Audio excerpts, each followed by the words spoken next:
Welcome to the channel. This is Andrew, here to talk about the Bible and Jesus, faith's firm foundations. In this episode, we will outline three major subject areas to be addressed in the channel. The first of these is God as revealed through the Bible, the subject of the Trinity, the revelation of God as Father, Son, and Holy Spirit. In particular, we will focus on the person of the Lord Jesus Christ.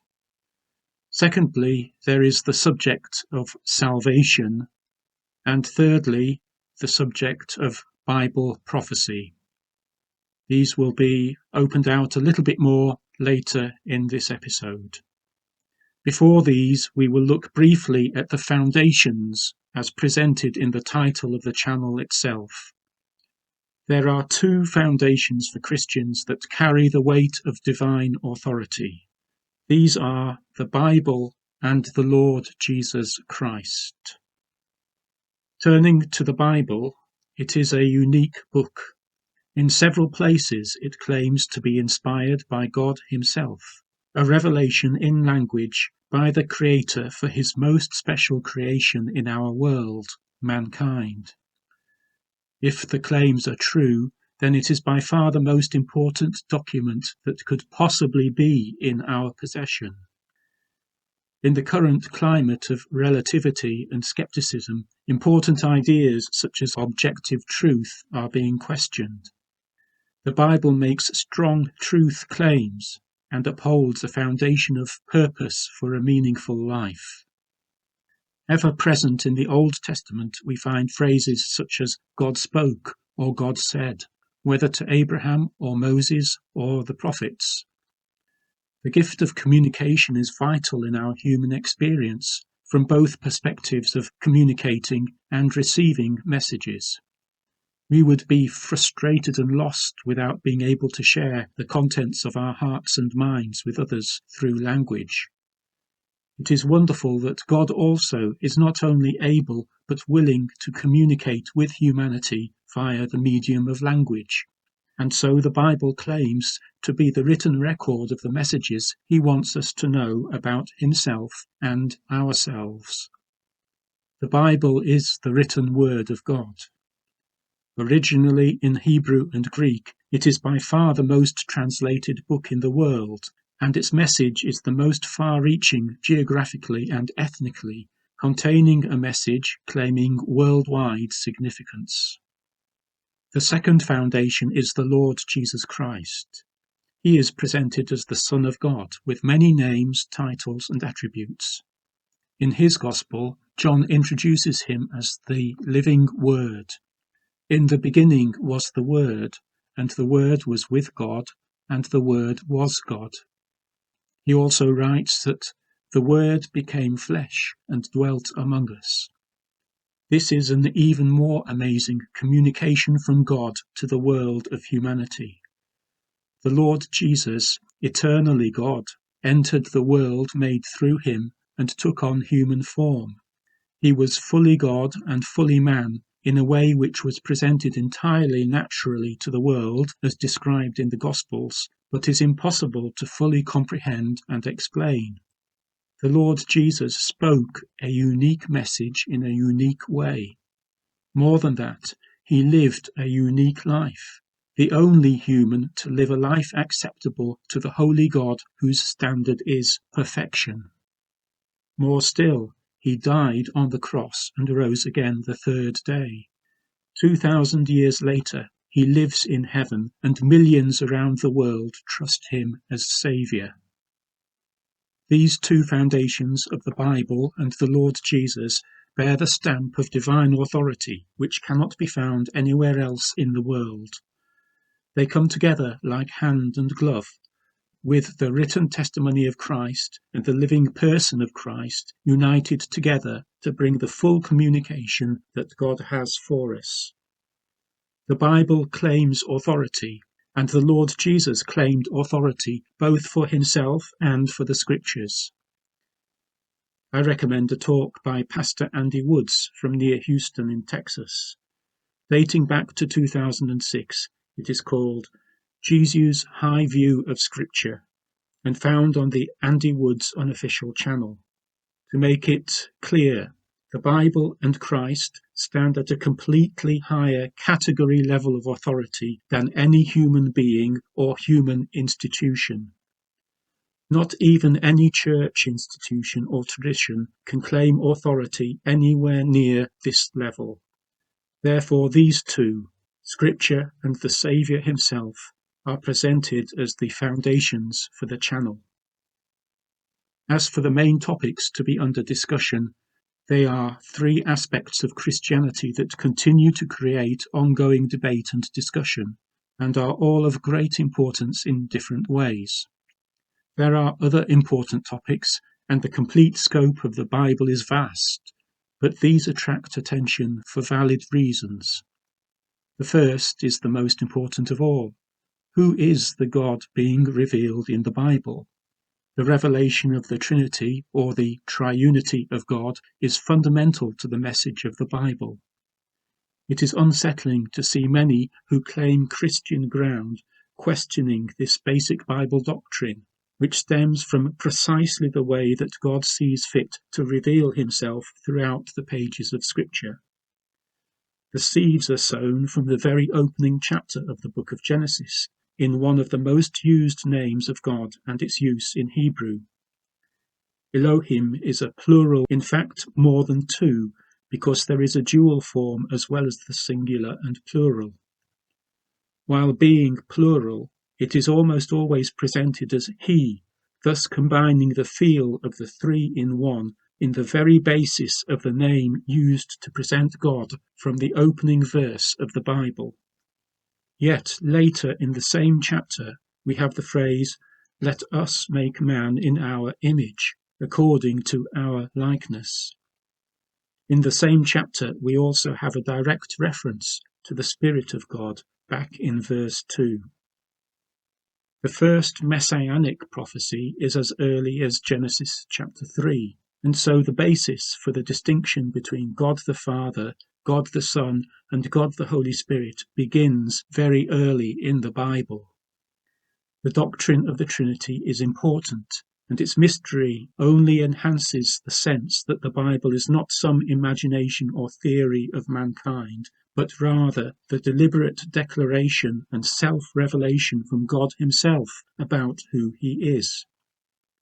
The fact of eternal interpersonal relationship is one of the most important distinctives about the God of the Bible, with profound consequences for our appreciation of who he really is. Within the Godhead, the person of the Lord Jesus Christ is the one who really attracts our attention as human beings. He is the one who restores the broken relationship between God and mankind. The break in the relationship happens by chapter 3 of Genesis, and all the rest of the Bible is basically about the need, the promise, and the provision for the restoration of that relationship. The Lord Jesus alone is the one who brings about the restoration, through being both God and man in one person after his incarnation into this world. The second subject is that of salvation. It is our experience of how to enter into the benefits of the restored relationship with God through Jesus Christ. His very name of Jesus means Saviour, and so intrinsically means that in God's terms there must be people who need saving. There are many deep questions about how the eternal, all-knowing God reaches out to and interacts with his temporal, finite creatures. And yet there is also a childlike simplicity in the message of the gospel. Believe in the Lord Jesus Christ and you will be saved. Careful attention is required to separate out human ideology from a proper and balanced interpretation of the overall message of the Bible. Drawing from different perspectives concerning God, man, and salvation, a smaller spectrum within a possible range of beliefs becomes clearer. There are important studies around this subject which have been argued among Christians for centuries, and I believe there is a deep need to continue these discussions. To the best of our ability, these should be carried out in the spirit of both truth and grace. however little that may appear to be the reality at times. Basically, the subject of salvation comes down to how an individual person experiences, on the negative side, the removal of the guilt of sin and its penalty of death. Death being physical separation from this world and eternal separation from God. On the positive side, this removal of sin is through forgiveness, which we receive when we are saved. It's a forgiveness that comes from God and restores the personal relationship with Him as the one holy God. The removal of the penalty of death also brings in the amazing gift of eternal life, which is part of what comes under the subject of salvation. This salvation is brought about by the person and work of Christ alone. No other human being or institution has any involvement whatsoever. The message of the cross of Christ and his resurrection is the heart of biblical Christianity. However, on an individual basis, these salvation gifts of forgiveness and eternal life must be received through faith. Faith is active, but it is not a work of merit that earns any credit in the sight of God. It is not a work, yet it is also not passive. This is a crucial distinction and thoroughly biblical. These are just a couple of the main issues in a nutshell that will be discussed much more fully as this channel continues. The third area for this channel is the broad subject of Bible prophecy. If anything, it is yet more controversial than the other two mentioned. For very brief background, most would agree that the Bible has distinct categories of literature. Most of the early parts of the Old Testament are historical in nature, from Genesis through to Chronicles and Esther. Then come the wisdom and poetry books, which are presented in a different style of language and therefore may not always be so literal in interpretation. In the New Testament, the Gospels and Acts are historical, while there is the additional category of the epistles or letters, which have a distinct literary flavour. However, in addition, the Bible is distinguished by having a great deal of prophetic literature, including the major and minor prophets from Isaiah to Malachi, and also Revelation in the New Testament. The other books also contain many prophetic elements within them. All in all, it is reckoned that between a quarter and a third of the entire contents of the Bible were statements about events that were future at the time of originally being written. This is a key part of the uniqueness of the Bible. While grounded firmly in history, which can be researched through archaeology, it also has prophetic statements which can be tested to verify its truth. The whole of Matthew's Gospel is based on the concept of Old Testament prophecies being fulfilled by the coming of the Lord Jesus, the Messiah of the Old Testament. The Gospel of Matthew helps to understand how to interpret and verify Bible prophecy and the way Bible language is presented. Basically, it is generally quite concrete and literal, and where there are symbols, they are explained in the Bible and are also brought to fulfillment in a concrete reality, rather than in some vague spiritual form, unless specified otherwise. Beyond this, any Old Testament reader will soon see that, while many messianic prophecies were fulfilled at the time of the Gospels, many others were not.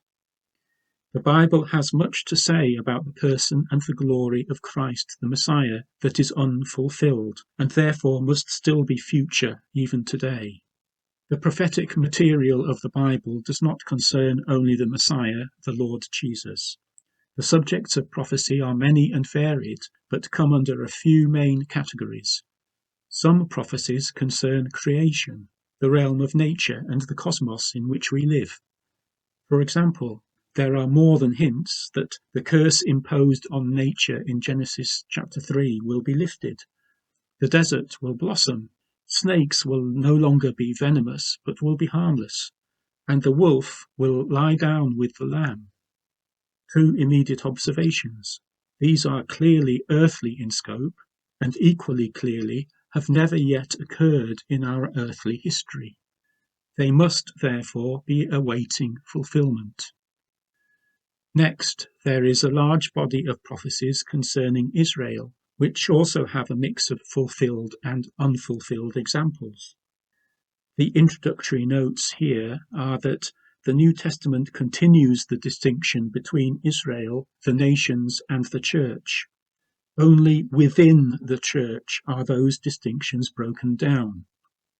The Bible has many revealed purposes for Israel, both Old and New Testament, which have not yet been fulfilled. The Bible has various prophecies about other nations or ethnic groups as well.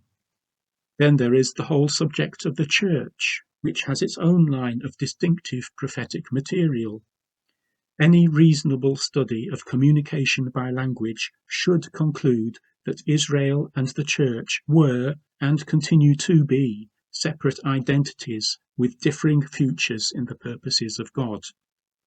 Finally, an important and often overlooked subject of prophecy is the angelic realm, and specifically various crises revealed in the case of Satan as the chief opponent of God and man. Since these prophecies are set in the context of events on earth and in time sequence, they form an important thread in opening out the understanding of Bible prophecy and its correct interpretation. Above all, we close with the reminder that the key subject of Bible prophecy is the Lord Jesus himself.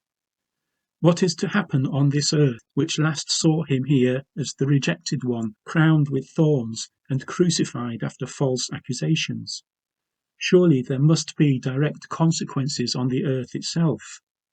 Yes, the Bible is full of Old Testament messianic and New Testament prophecies of major events yet to take place on the earth, including the appearance of Christ on the earth as King of Kings and Lord of Lords.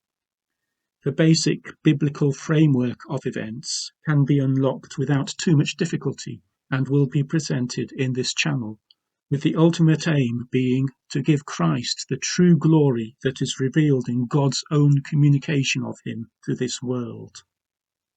A link is given to a previous introductory study. Also, please consider subscribing for the continuing Bible readings and these studies together. The custom will be to close with the Tiny Tim benediction from A Christmas Carol by Charles Dickens. God bless us, every one.